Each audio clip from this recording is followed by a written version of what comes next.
최근에 그리스도인들이 많이 보는 영화 신의 악단이란 영화를 보면 안 보셨으면 한번 보셨으면 좋겠고요.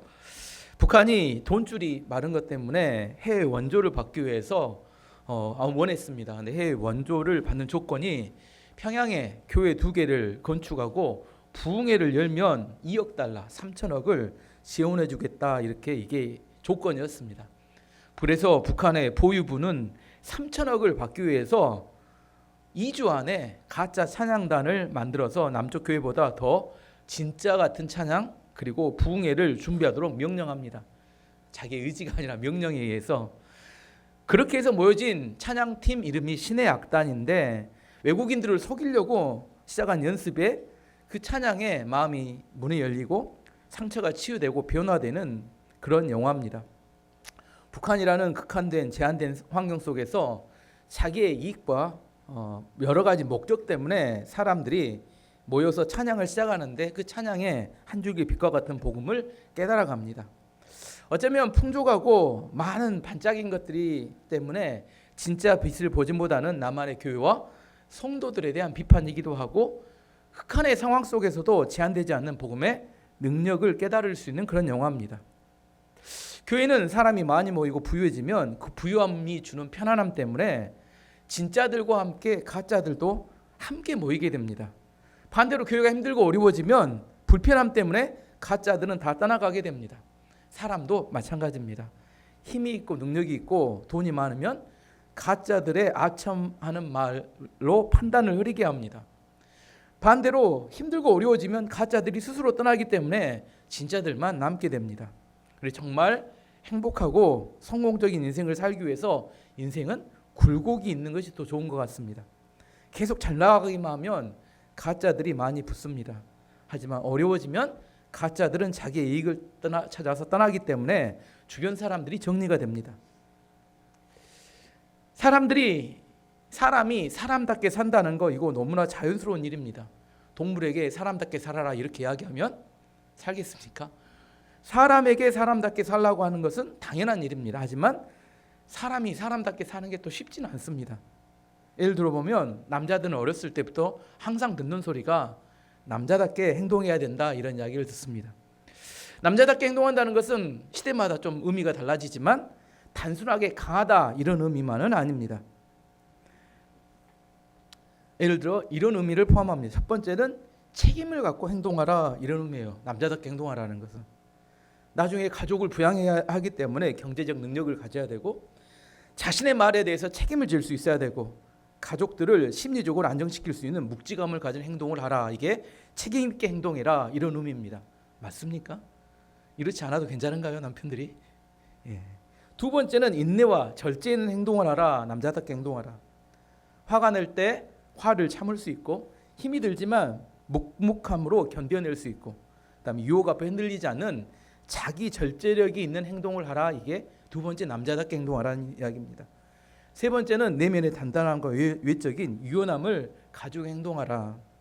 외적인 비난과 어려움에도 그걸 잘 견뎌낼 수 있는 자존감이 있어야 되고, 자신의 잘못을 인정하고 타인의 의견을 수용할 줄 아는 부드러움도 함께 가지고 행동하라, 그런 의미입니다. 근데 요즘 남자애들이 남자다움을 배우는 게 쉽지 않아요.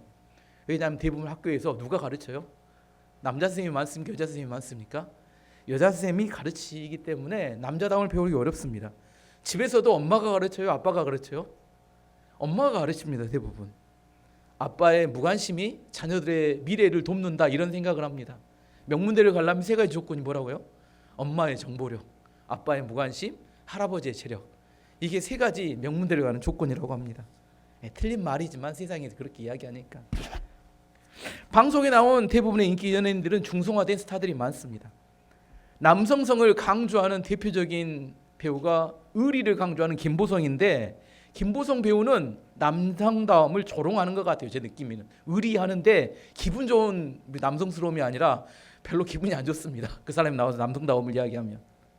하나님께서는 사람을 창조하실 때 남자와 여자를 창조하셨고, 남자는 남자다울 때 매력적이 되고, 여자는 여자다울 때 매력적이 됩니다. 아들이 있다면 부모님들은 반드시 남성다움을 배울 수 있도록 해주어야 합니다. 또 두 번째로 우리가 평소에 잘 듣는 이야기 중에 하나는 어른스럽게 행동해야 된다, 이런 이야기를 잘 듣습니다. 우리나라는 법적으로 19세가 만 19세가 되면 성인 맞습니까? 20세가 아니라 만 19세가 법적으로는 성인입니다. 성인이 되었다는 것은 자기 스스로 생각하고 판단할 수 있는 존재가 되었다는 걸 의미합니다. 하지만 성인이 되는 조건은, 중요한 조건은 부모로부터 독립해야 합니다. 그 전에는 성인이라고 판단하기 어렵습니다. 경제적으로, 정서적으로, 신앙적으로 독립할 수 있어야 성인입니다. 장녀들은 나는 만 19세가 됐으니 독립하겠습니다 하지는 않으면서 뭐라고 해요? 성인으로 대접해 주십시오, 이렇게만 이야기합니다. 성인으로 존중받기를 원한다면 부모님의 도움을 끊어야 합니다. 중단해야 합니다. 이런 의미에서 어른스럽다, 어른스럽게 행동한다는 것은 단순히 나이만 많다는 걸 의미하는 게 아닙니다. 어른은 타인을 배려하는 마음이 있어야 합니다. 어른이란 이기적으로 자기만을 생각하는 걸 뛰어넘어 다른 사람을 배려하는 행동을 가진 태도입니다. 저도 어렸을 때 어른이란 참 크고 이렇게 큰 존재다, 이런 느낌이었던 것 같아요. 어른들의 말은 무조건 따르고 들어야 된다, 이렇게 생각하고 배웠습니다. 안타까운 건 제가 어른이 돼 보니까 진짜 어른이 많지는 않더라고요. 나이만 많지. 두 번째, 어른은 일관성 있는 태도를 가져야 합니다. 생각과 행동이 어제 다르고 오늘 다르면 따라가는 사람이 헷갈리고 힘듭니다. 자신은 즐거울지 몰라요. 이랬다 저랬다 하지만 주변 사람들은 힘들어합니다. 성경도 그걸 이야기합니다. 에베소서 4장 14절 말씀 보면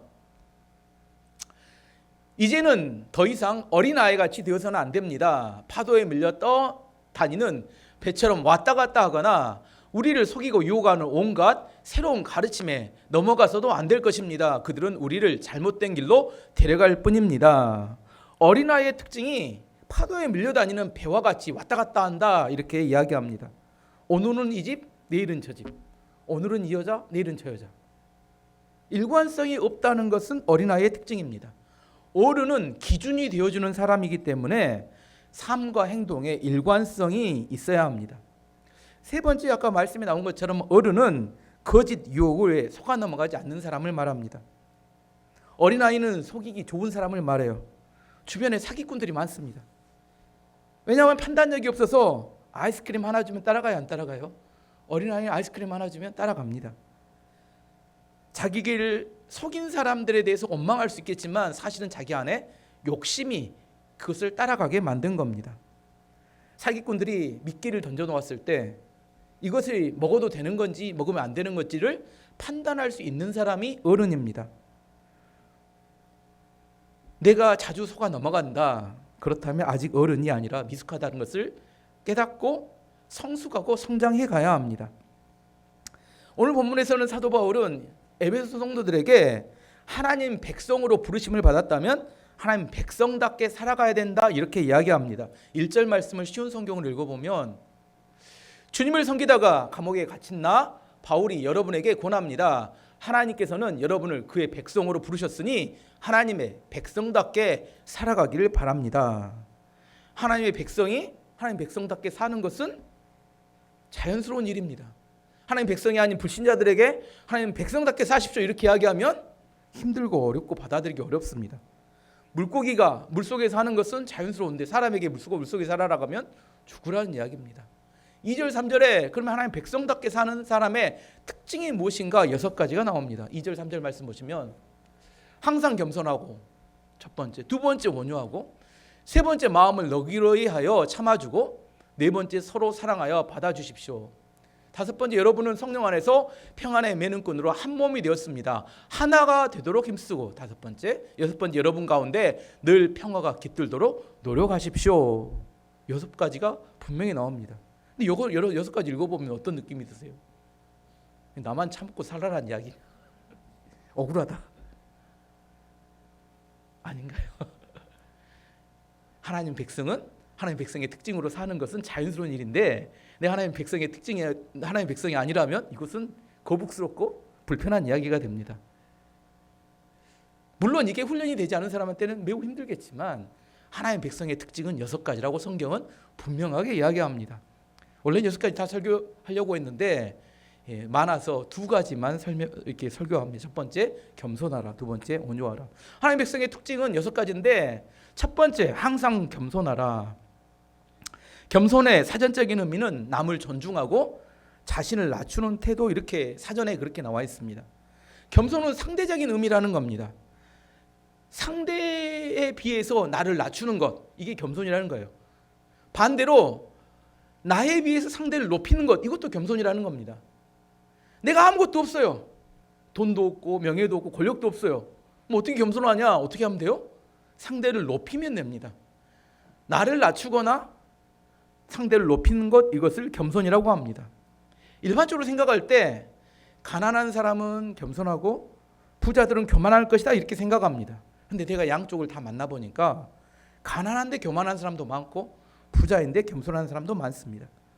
정부의 도움을 받는 기초생활수급자나 장애인들도 겸손하지 않은 사람이 많아요. 행여 무시를 당할까 봐 전전긍긍하며 누가 자기만 조금 무시한 듯한 행동을 보여도 화내고 짜증냅니다. 그런 의도가 아니었다고 설명해도 정상적인 대화나 설명이 되지 않습니다.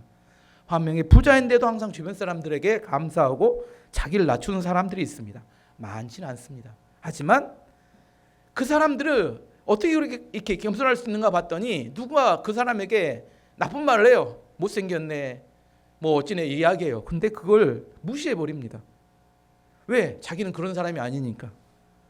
내면이 가득 채워져 있어서 그런 불필요한 반응을 보이지 않습니다. 어떤 사람이 겸손할 수 있느냐? 부하거나 가난하거나 이건 중요하지 않다는 거예요. 어떤 사람이 가난할 수 있는가? 그것은 은혜를 아는 사람이 겸손할 수 있습니다. 은혜를 기억하는 사람은 겸손한데 은혜를 잊어버린 사람은 교만해집니다. 예를 들어보면 성경에 아담과 하와가 있어요. 아담과 하와는 하나님의 은혜로 에덴 동산을 하나님께 선물로 받았습니다. 너무 좋았어요. 먹을 것이 너무 많습니다. 근데 하나님께서 딱 한 가지 이것만 지키라고 해서 뭐예요? 선악과를 먹으면 안 된다. 다 먹어도 좋은데 선악과를 먹으면 안 된다. 근데 아담과 하와가 뭘 먹어버렸어요? 선악과를 먹어버렸어요. 왜 먹었을까요? 은혜를 잊어버렸기 때문에 먹어버린 겁니다. 하나님이 주신 거에 은혜를 기억했으면 선악과를 안 먹는데 그 선악과를 따먹어버렸어요. 그래서 에덴 동산에서 쫓겨났습니다. 다윗 왕도 마찬가지예요. 다윗 왕이 어렸을 때 아무것도 아닌 목동이었습니다. 근데 이스라엘 왕으로 만들어졌고 전쟁하는 것마다 승승장구했습니다. 근데 어느 날 산책하다가 아름다운 여자가 목욕하는 것을 보게 되었어요. 우연히 봤습니다. 무시하면 되는데 그 여자를 왕궁으로 불러서 넘지 않을 선을 넘어버렸습니다. 그리고 그 죄를 숨기기 위해서 그의 남편을 전쟁에서 일부러 죽이도록 만들었습니다. 왜 그랬을까요? 왜 많은 것을 소유하고 엄청난 권력을 가지고 정말 자기가 원하면 뭐든지 얻을 수 있던 그 자리에서 왜 그랬을까요? 하나님께 주셨던 은혜를 잊어버렸기 때문입니다. 은혜를 기억하고 있었다면 그런 파렴치한 죄를 짓지 않았을 거라는 겁니다. 은혜를 기억하는 사람은 겸손하지만 은혜를 기억하지 못하는 사람은 교만해집니다. 하나님께서는 교만한 사람을 매우 싫어하시고 겸손한 사람을 매우 좋아하십니다. 베드로전서 5장 5절 말씀 보시면 젊은 자들아 이와 같이 장로들에게 순종하고 다 서로 겸손으로 허리를 동이라. 하나님은 교만한 자를 대적하시되 겸손한 자들에게는 은혜를 주시느니라. 하나님께서는 자기를 높이고 자기를 자랑하는 사람들을 대적하고 자신을 낮추는 사람에게 은혜를 베풀어 주십니다. 그래서 교회에서 가장 어리석은 사람은 어떤 사람일까요? 교회에 와서 자기 자랑하는 사람 뭔 생각을 하는지 모르겠어요. 뭘 몰라요? 하나님이 어떤 분인지를 잘 모르는 겁니다. 교회에 와서 자기 자랑을 해요. 하나님이 어떤 분인지를 모르니까 자랑하는 겁니다. 제가 생각할 때 성경에 나오는 수많은 성품 중에 가장 복되고 갖고 싶은 성품 하나를 결정하라고 하면 저는 겸손인 것 같아요. 왜냐하면 겸손한 자에게 하나님께서는 계속 은혜를 베풀어 주시기 때문입니다. 두 번째, 항상 온유하라. 하나님의 백성의 두 번째 특징은 온유입니다. 온유의 사전에 찾아온 사전적인 의미는 따뜻하고 부드럽고 너그러운 것, 이렇게 되어 있습니다. 온유의 반대는 거칠고 딱딱한 것을 말합니다. 일반적으로 사람들은 생각할 때 우유부단하고 결정을 못하는 결정장애를 온유하다고 생각하기 쉽습니다. 타고날 때부터 성격이 강하지 못하고 말수가 별로 없는 사람들입니다. 근데 실제로 내가 그런 사람을 만나보면 고집이 말도 못하겠습니다. 그 온유한 게 아니라 우유부단한 겁니다. 예를 들어서 근력이 약해요. 근육에 힘이 약합니다. 근데 무거운 물건을 들면 삐끗한다고 합니다. 근육이 뭉쳐버려요. 반면에 근력이 강한 사람들이 무거운 물건을 들면 어떻게 돼요? 근육이 더 강해집니다. 근데 강한 근육을 여러분 손으로 만져보면 어떨까요? 부들부들합니다. 약한 근육은 뭉쳐버리면 만지면 딱딱해요. 강한 근육은 힘이 센데 만져보면 부들부들해요.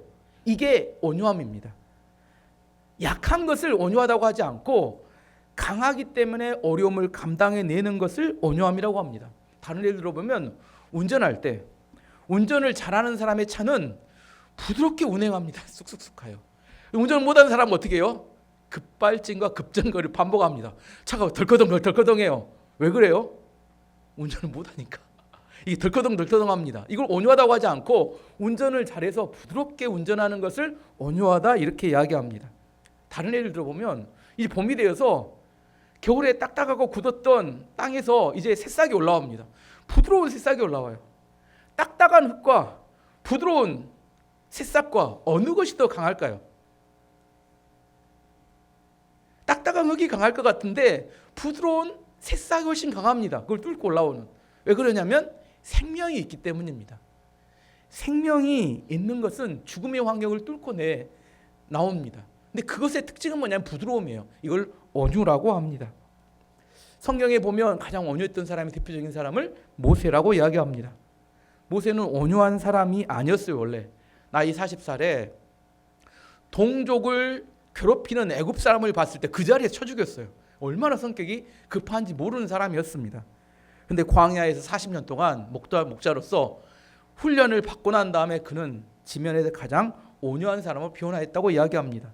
민수기 12장에 보면 모세가 구스 여자, 흑인 여자를 아내로 얻었어요. 그에 대해서 누나였던 미리암과 형이었던 아론이 비난을 했습니다. 그 잘못된 행동에서 비난만 하면 괜찮은데 하나님의 주셨던 모세의 영적인 권위까지 도전하면서 그것이 큰 문제가 됩니다. 민수기 12장 1절 2절 말씀 보시면 모세가 구스 여자를 취하였더니 그 구스 여자를 취하였으므로 미리암과 아론이 모세를 비방하니라. 그들이 이르되 여호와께서 모세야만 말씀하시느냐 우리야 더 말씀하시지 않으셨느냐 하며 여호와께서 이 말을 들으셨더라. 여호와께서 또 이 말을 들으셨어요. 미리암과 아론의 말은 일리가 있는 말이었습니다. 이스라엘의 지도자가 지금도 유대인들은 유대인들과 결혼하는 것이 원칙인데 최고의 지도자가 몇천 년 전에 흑인 여자와 결혼을 했어요.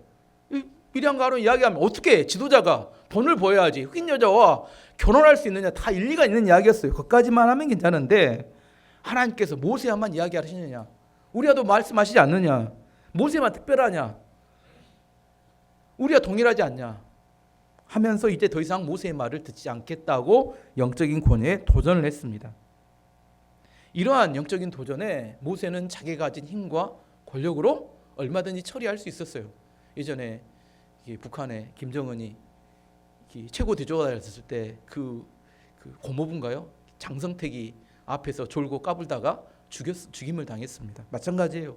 가족이지만 권력을 가지고 있었던 모세는 얼마든지 누나와 형을 처리할 수 있었지만 모세가 아무런 대꾸하지 않고 꾹 참으니까 하나님께서 이렇게 평가하셨습니다. 민수기 10장 3절 말씀 보시면 이 사람 모세는 온유함이 지면의 모든 사람보다 더하더라.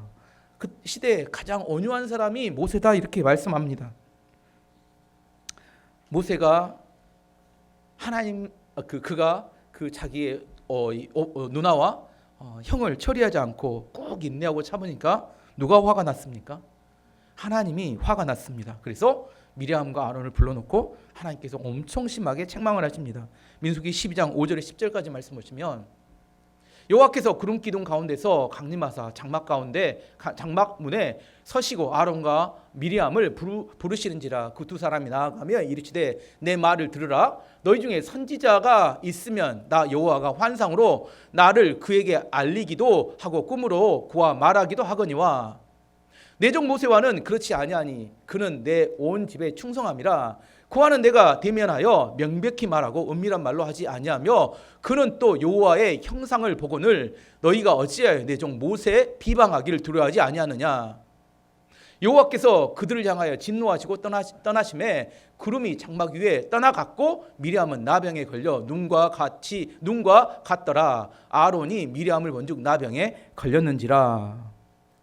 하나님께서 모세를 대신해서 분노하셨습니다. 그리고 미리암이 그 진노로 못눈병에 걸렸습니다.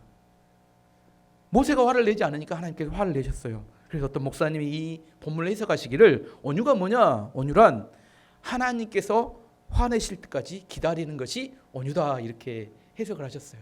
뭐라고요? 온유가 뭐라고요? 예. 여러분은 온유한 사람입니까? 하나님께서 화내실 때까지 인내하고 기다리는 거, 그래야 어떻게 보여요? 부드럽게 보인다. 이렇게 성경은 이야기합니다. 산상순이라는 책에 썼던 로이드 존스 목사님이 온유에 대해서 이렇게 말씀하셨어요.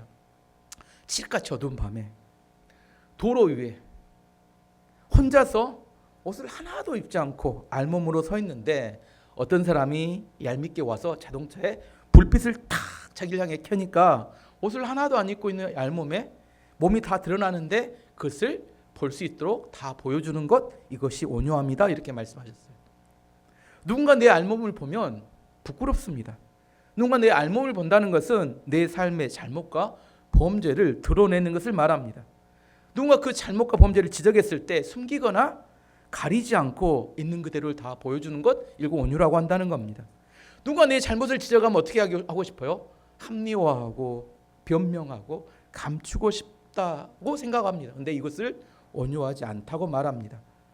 누군가 내 잘못을 지적해요. 너 이거 잘못했지? 근데 뭐라고 이야기해요? 예, 제가 그거 잘못했습니다. 이렇게 받아들일 때 사람들 그 사람을 뭐 어떻게 느낀다고요? 온유하다 그렇게 느낀다는 겁니다. 내가 내 잘못을 인정할 때 나는 예수 그리스도의 십자가의 은혜가 필요한 존재이구나. 그래서 예수님께 가서 구원을 받게 됩니다. 마태복음 5장 5절은 우리에게 이렇게 이야기합니다. 온유한 자는 복이 있나니 그들이 땅을 기업으로 받을 것이며 온유한 자의 축복은 성경에서 땅을 기업으로 받을 것이다. 부동산은 우리나라 민족이 가장 좋아하는 복 중에 하나입니다. 온유한 자가 땅을 차지하게 된다. 성경은 그렇게 이야기합니다. 부동산이 많으신 분은 온유하신 분이 이런 말이 아니라 저는 이 말씀이 예전에 해석할 때 이게 깨달았던 것이 예전 한 20-30년 전이었던 것 같아요. TV에서 여러 번 이야기했는데 에스콰이어라는 건강재화의 사장님이 TV에 나오셨어요. 구두점에 오면 진상 손님들이 많은데 진상 손님들을 응대하는 방법을 이렇게 어떻게 하는지를 보여주는 그런 프로그램이었습니다. 사장님이 진상 손님이 한 명 왔어요. 한 20켤레 되는 구두를 신었다 벗었다 아니 마음에 안 든다 벨 진상을 다 떨었어요. 그리고 나서는 결국은 짜증을 내고 그냥 안 사고 가버렸습니다. 그 사장님이 그러는 동안 다 받아주고 신겨주고 받아주고 신겨주고 가고 난 다음에 조용히 그 구두를 이렇게 딱 다 20개를 다시 원래 자리에 놓고 정리를 합니다. 특별한 비법이 있을 거라고 쭉 봤는데 비법이 없었어요. 그 손님이 원하는 대로 다 들어줬어요. 그때 떠올랐던 말이 온유한 자는 복이 있나니 땅을 기업으로 받을 것이요. 저래서 저분이 사장님이구나 내 마음속에 들었더니 저분이 그래서 부자가 됐구나. 그 진상 손님이 어떻게 됐냐? 그 프로그램에서 다른 가게를 돌아다니며 진상을 다 떨다가 결국 마지막에 그 가게에 와서 구두를 샀습니다. 여러 군데 다 가봤는데 여기 응대해줬던 사람이 제일 마음에 들었대요. 그렇구나. 이게 능력이구나. 우리는 뭔가를 하는 것이 능력이다 이렇게 생각할 수 있겠지만 어렵고 힘든 상황을 인내하고 견뎌내는 것, 이게 온유함이다. 그리고 강한 사람이다. 그 프로그램의 메시지였습니다. 오늘 말씀의 결론입니다. 하나님의 백성답게 살아가는 게 쉬운가요? 어려운가요? 쉬운가요? 어려운가요? 억지로 살아가면 매우 어렵습니다. 은혜를 아는 사람에게는 자연스러운 삶입니다. 물고기가 물속에 사는 거 어려운 거 아닙니다. 자연스러운 겁니다. 예수 그리스도를 믿고 구원받은 사람, 은혜를 기억하는 사람에게 하나님 백성으로 살아가는 것은 자연스러운 삶입니다. 물론 이게 어린아이부터 훈련을 받아서 내 안에 자연스러운 삶이 될 때까지 이게 자연스러워지는 거. 어린 물고기가 막 태어나서부터 자유롭게 수영하지 않듯이 우리가 신앙이 성장하다 보면 그 하나님의 백성으로 살아가는 것이 훨씬 쉽고 자연스러운 게 될 수 있습니다. 하지만 하나님을 믿지 않으면 이건 너무나 부자연스러운 일이 됩니다. 저는 여러분의 삶 가운데 하나님의 백성의 특징이 나타나서 마지막 축복인 땅을 기업으로 받는 그런 놀라운 축복 가운데 살아가기를 축원합니다.